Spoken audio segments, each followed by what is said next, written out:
Podcast Marca.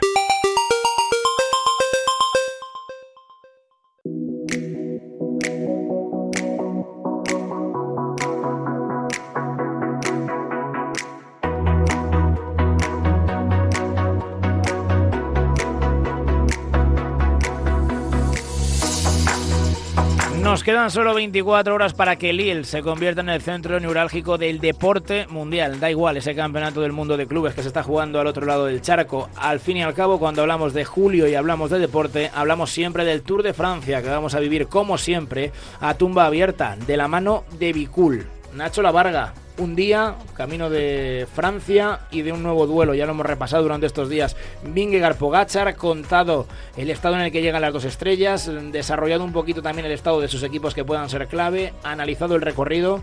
¿De qué hablamos hoy? Bueno, yo te puedo contar que aquí en Lille ya se nota el ambiente, se nota el ambiente de Tour de Francia, con coloridos, con pancartas, con maillot. Es una zona, me decía el otro día nuestro compañero Fran Reyes, que era la zona deprimida de Francia. Pues nada más lejos de la realidad, porque aquí hay un ambientazo tremendo, la gente tiene ganas de Tour de Francia. Estamos en la casa de Cofidis, está el Spanish Cofidis motivadísimo, a ver si Johnny Zahir es capaz, ¿no?, de darnos una alegría como nos dio hace un par de añitos. Y lo que decíamos, con ganas de arrancar el Tour, pero también hay otras cosas que contar, que no todo es el Tour de Francia. Bueno, es ciclismo al fin y al cabo, ¿no? Es ciclismo, por ciclismo, supuesto. es Movistar, es un documental, son corredores españoles que han hecho historia también en las carreteras del Tour de Francia, y al final es una forma de entender la vida a bordo de una bicicleta. Bejaranos, el oficio del ciclista, a manos de la leyenda, don Andrés García Armero. Muy buenas. Muy buenas, José. Buenas, Nacho. Dale forma tú a tu criatura. Es un documental que ha dirigido, guionizado Andrés García Armero, con Manu Cid, que se puede, que se sigue, que se estrenaba el día 2 en Movistar, pero se sigue pudiendo consumir en la plataforma. Para contar un poco la historia, tú lo contabas el otro día en Radio Marca con Vicente Ortega, de esa pequeña Galia que resiste al mundo de la bicicleta y que amenaza con volver.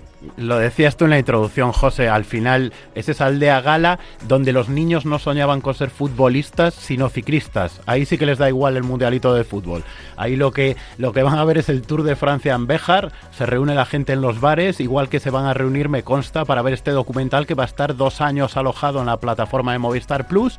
Y la gente bejaranos, oficio del ciclismo, podrá repasar esas trayectorias del Ale Cubino, de Roberto Heras, de Santi Blanco, de Moisés Dueñas y de otras muchas sorpresas que hasta el aficionado al ciclismo pues les van a llamar la atención. Mencionabas a Fran Reyes. Fran Reyes no cuadraba a uno de los grandes protagonistas de la historia. O sea, estamos hablando de palabras mayores. Eso es noticia, que el mayor experto de ciclismo que tiene localizado hasta el último canterano, por así decirlo, de la aldea más recóndita, no se ha reconocido por Andrés, por Fran. Creo que tiene mucho mérito. Pero bueno, yo me lo vi viniendo camino de Lille aquí en Francia, y la verdad que tiene historias espectaculares, como el tema de la cláusula de Santi Blanco. Es que son muchas cosas, porque no es un documental solo de victorias y de celebraciones y de qué bonita historia, ¿no?, lineal de niños que empiezan en la bici, ganan el éxito y demás. No, hay muchas otras cosas. Sí, detrás hay luces, pero hay sombras. Hay sombras, hay puntos de giro en el guión, hay accidentes, hay temas de sanciones por dopaje, hay temas de noches en prisión. Y hay temas de unas escuelas bejaranas que durante años, como dice uno de los protagonistas, estuvieron muertas. Y ahora uno de los protagonistas lo está resucitando en una segunda vida, en una reinvención, en una segunda oportunidad que hace que el documental no sea café para cafeteros, sino que a mucha gente ajena al mundo del ciclismo le ha gustado cuando se lo hemos enseñado este miércoles, que era el primer día del documental, y le ha gustado muchísimo por esas historias humanas que hay detrás, porque no solo ha habido gloria, ha habido niños que, intentando emular a sus héroes, han rozado el cielo y se han pegado tortazos bárbaros en la vida. Es que probablemente sea lo más complicado de explicar. Sí, es cierto, hay gente que consigue llegar a la gloria, igual hay otro corredor con el mismo talento o con más talento que hace lo mismo o más y pone todavía más empeño, dedicación, esfuerzo y sacrificio para intentar emular o superar al referente, y por cuestiones diversas la vida no siempre sonríe a todos. Eso es, lo decía el Chava en paz descanse del vecino Barraco, que Santi Blanco, que era su compañero de promoción en el equipo amateur de Banesto, saltaron juntos a profesionales, decía que Santi era un talento superior a él, que era mejor que él y que los iba a reventar a todos y que llegaba un escalador de época. Y así fue con la famosa y los equipos cláusula. se pegaron por él, eso es, Banesto, Vitalicio se pegan Sí. por él y luego pues las cosas no salen Sí. como uno espera. Es un tema inaudito hoy por hoy, donde no hay dos equipos que se disputen con una cláusula de rescisión, con un dinero de por medio, y que era muchísimo dinero, eran 100 millones de las antiguas pesetas, que era una barbaridad, y fue una lucha encarnizada entre dos entidades financieras, Banesto y Vitalicio, donde incluso directivos se dejaron de hablar. Con la llegada de Mínguez al ciclismo, que claro, no tenía corredores y empezó a romper la baraja. Y se desvela ahí a esto, que uno de ellos que quería fichar Mínguez para ese equipo era Fernando Escartín. Pero Fernando Escartín, que se había comprometido con él, fichó por Kelme. Entonces dejó a Mínguez sin un gallo y fue a buscar a Santi, costase lo que costase. Y ahí se explica toda esta intrahistoria, que es una intrahistoria que es historia del ciclismo, igual que lo es el fichaje de Roberto Heras por el equipo de Lance Armstrong. Ahí descubrimos los porqués. De por qué, y tiene mucho que ver con lo que escuchaba a Tumba Abierta estos días en el podcast de los recorridos, porque antes había unas contrarreloj tan grandes, tan largas, que para un corredor como Roberto era muy difícil ganar el Tour de Francia, y Armstrong se vio amenazado y dijo, que venga para aquí y que trabaje. Sí, le había puesto, creo que era en el Juxplen y no sé dónde, unos años antes en apuros, y lo mejor era para combatir al enemigo, mira, si le elimino y me le pongo de mi lado, mucho mejor, ¿no? Sí, él había hecho quinto en el Tour de Francia con Kelme, como bien dices, lo había puesto contra las cuerdas en alguna etapa de montaña y dijo, buf, esto es un riesgo que no quiero correr, y sí quiero tenerlo contra Ullrich, cuando la carretera se empine, pues tener un gregario de lujo como Roberto Heras, lo que parece que es una decisión que marca una carrera, porque firmas como gregario para el Tour de Francia, cuando eras un auténtico gallo. De hecho, en la Vuelta a España era el líder del equipo, pero en el Tour se ponía el modo de trabajo. Digamos que ahí no lo puso de moda, porque había pasado otras veces en la historia del ciclismo, pero es la tendencia actual. Ahora mismo digamos que hay una serie de corredores que incluso alguno no tiene cabida ni en el equipo del Tour de Francia, pero te pones a mirar las plantillas de Visma y de UAE, Simon Yates, Adam Yates, Jorgenson, Almeida, y te puedes ir a gente que se ha quedado fuera de este roster, digamos, del Tour de Francia, que serían las grandes amenazas o los grandes contendientes al podio, y lo hemos visto, que algunos de ellos han llegado al podio siendo gregarios.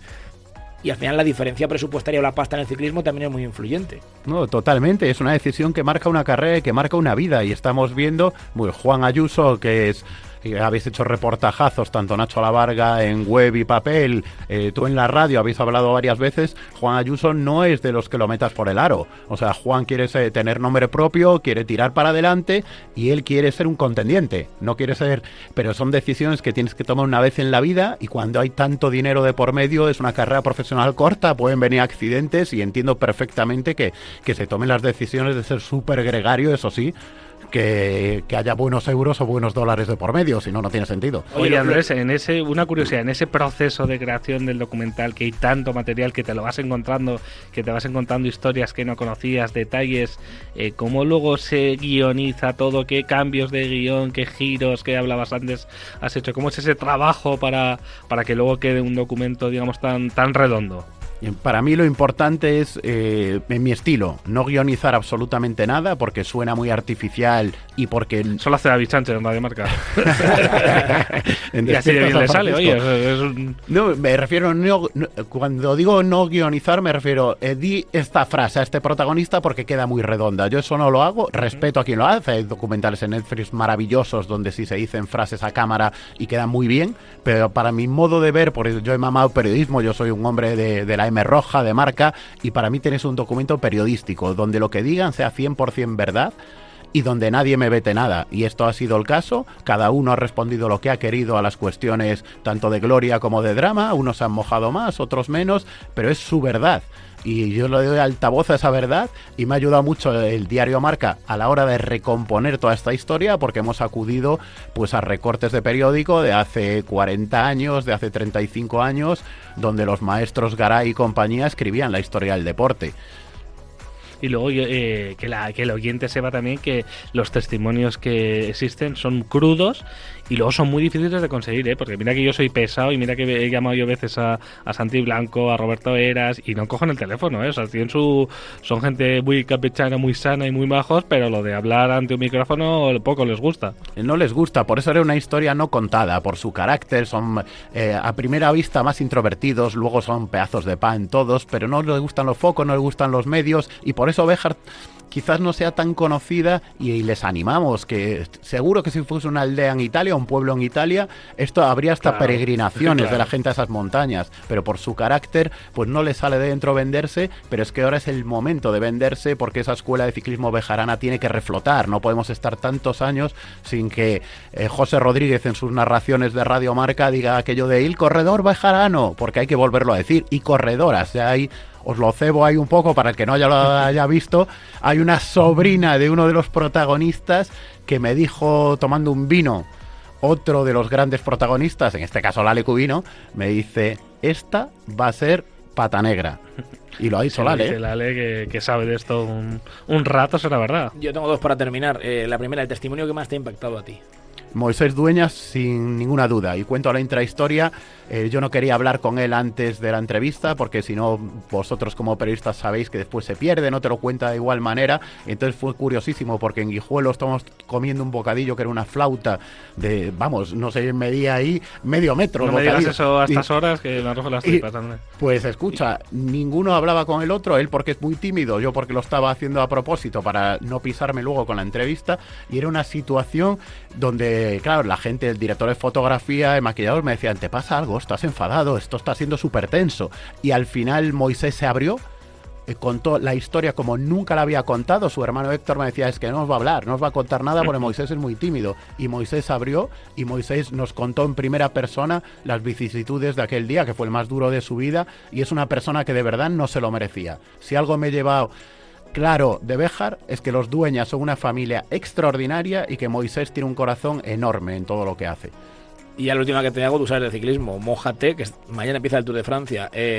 Un pronóstico. Hombre, Tadej Pogačar es el pronóstico, porque ya lo vimos aquel año que le derrocó Jumbo con la exhibición, Jumbo de aquellas. Yo soy de Pogačar y este de Vingegaard, o sea, desempata. Para derrocar a... Yo ya digo, Tadej Pogačar, porque para derrocar a Poggi tendrías que tener a Van Aert en el mejor momento, tendrías que tener a todos estos super gregarios de lujo. Pero Van Aert está bien, Gates está bien, Simon... Ya, pero luego aún así Vingegaard tiene que estar en su mejor momento. Y Vingegaard está en su mejor momento. Pero acuérdate, Nacho, cómo lo derrocaron entre Roglic, Van Aert y Vingegaard, todo el mundo en su prime, atacándole uno tras otro cuando él no coge el bidón clave. Pero ya viste lo que hizo Simon Gates y Van Aert en el Giro, y vienen de ahí, o sea que cuidado, que Visma está muy bien. Sí, pero ya has visto lo que ha dicho Renko, que cuando le llegan los datos de potencia de Pogačar piensa que hace otro deporte. Eso te iba a preguntar, tú vives en Bélgica, la última para terminar, ¿cómo ven allí a Renko? Porque es que yo, visto el Dauphiné, no le veo ni para ser tercero este año. No. Y el año pasado tampoco le veía y me cayó la boca. Va a ser el gran dinamitador. Va a ser va a coger ventaja en la crono, yo creo. En la quinta etapa va a coger ventaja, pero luego yo, sinceramente, este año, con las etapas que hay de encadenado de puertos, veo...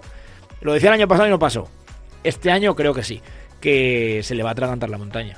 Eso es lo que creen en Bélgica también los especialistas. Dicen que se está convirtiendo en un grandísimo contrarrelojista con el paso de los años y que está perdiendo un poco montaña, especialmente en esta última temporada y desde los accidentes y demás. Allí el ídolo absoluto es Wout van Aert. Claro. Van Aert es el ídolo absoluto. La Wikipedia no hace justicia en el palmarés, no tiene un Flandes, no tiene un Roubaix, puestos, pero muchos tiros al palo. Y el Tour de Vingegaard es que el mejor corredor es Van Aert, el mejor corredor. El Giro de este año de Simon Yates está la ascensión a Finestre, no, pero la aproximación es suya. Pero aquel Tour, donde gana etapas, gana crono, el sprint y en montaña momentos. Eso fue una locura, eso es irrepetible lo que... Claro, la Wikipedia dirá que es Vingegaard, pero todo el mundo que haya sido testigo de ese Tour de Francia dirá que fue el Tour de Van Aert. Ahí tenemos a Eder Sarabia, gran oyente del podcast, que se deshacía en elogios, claro. No era para menos. Pronuncianos otra vez el nombre completo, porque yo esto lo tengo que aprender. Tú tienes el acento ya bien cogido flamenco, pero yo tengo que imitarte en las retransmisiones. Es como un ladrido de perro. Wout van Aert. Wout van Aert. Pues Con wow, eso hay nos que decir quedamos. wow. O sea, ¿alguna duda más? ¿Algún nombre más? Ojo, yo se lo pregunto a mi hijo, mi hijo de 8 años, cuando tengáis dudas, aquí puede grabar para el podcast, porque es Pues, un buen friki pero también. hay uno de los corredores, yo tengo, antes de terminar, esto es así, yo ya te voy a preguntar, hay uno que Bueno, tiene, no sé si son... De todas maneras, lo de Renko, mientras lo buscas, es un auténtico milagro. ¿De dónde viene? Que con toda su experiencia, que vamos, casi se vio fuera del ciclismo también. A mí los casos de Renko Evenepoel y de Egan Bernal, por ejemplo, también me tocan un poco el corazoncito, porque es que de de verdad Vingegaard. que vienen de... Y lo de Vingegaard, es que son corredores de otra pasta. Es que lo que han sufrido, cómo se reponen en tan poco tiempo, que es que Vingegaard en Navidad era ex corredor, por decirlo de alguna manera, y luego tiene un equipo, lo malo de Renko, y no me tachéis de landista, pero es que lo decían el otro día, es que Renko el año pasado en la alta montaña miraba al lado y ahí estaba Mikel tirando una mueca, y eso hace mucho, y no tener a Landa dentro del Soudal Quick Step pues es una auténtica pena, pero creo que aún así va a hacer un gran tour y va a ser el que nos anime, dinamita y haga que sea realmente divertido el tour, va a ser Renko Evenepoel. Es neerlandés, pero es el nombre más largo del Tour de Francia, y con eso quiero que terminemos. Le vas a hacer que termine mal el pobre Andrés, que nos ha hecho un documental espectacular. Esto es de matrícula de honor. Esto llamaría, comodín del público, llamaría a mi hijo. El nombre es Roel van Sint-Maartensdijk. Madre mía. Espera, Pero- eso menos mal que en el texto escrito puedes hacer Ctrl-C, Ctrl-V. Espero que no se meta en ninguna fuga durante todo el Tour de Francia. No, le acortamos, le buscamos un mote español. Roel. Ya está. Que, coñas aparte, en Movistar lo seguimos teniendo 2 años, has dicho, ¿no? Sí. Pero que lo vean durante el Tour de Francia, que engancha más, tiende la gente, ¿no?, a disfrutar más todavía del ciclismo, que la gente no lo deje pasar. Claro, yo creo que hay que verlo este verano y recordar aquellas gestas del Ale Cubino en Luzardiden, que es el corredor que más veces de la historia ha ganado ahí, ganó en Tour Vuelta y Tour del Porvenir. Y quiero que recuerden ese Tour del Porvenir de Moisés Dueñas, que se me caen las lágrimas cada vez que lo veo, y es uno de los elegidos, ¿eh? Si repasáis la nómina de ganadores del Tour del Porvenir, es espectacular. Espectacular. Y la verdad que ahora se ha puesto ultra de moda también, ¿no? Porque lo hablaba el otro día con el Escayolas, con Rubén Fernández, que es otro de los que ganó, y dijo, es que ahora a todo aquel que gana el Tour del Porvenir le piden ganar el Tour, pero es que lo están consiguiendo en los últimos casos. Pues Bejaranos, el oficio de ciclista en Movistar, a tumba abierta Baby Cool en todas las plataformas del Universo Marca, y desde las 4 de la tarde mañana y durante todas estas 3 semanas el Tour de Francia en directo también aquí en Radio Marca.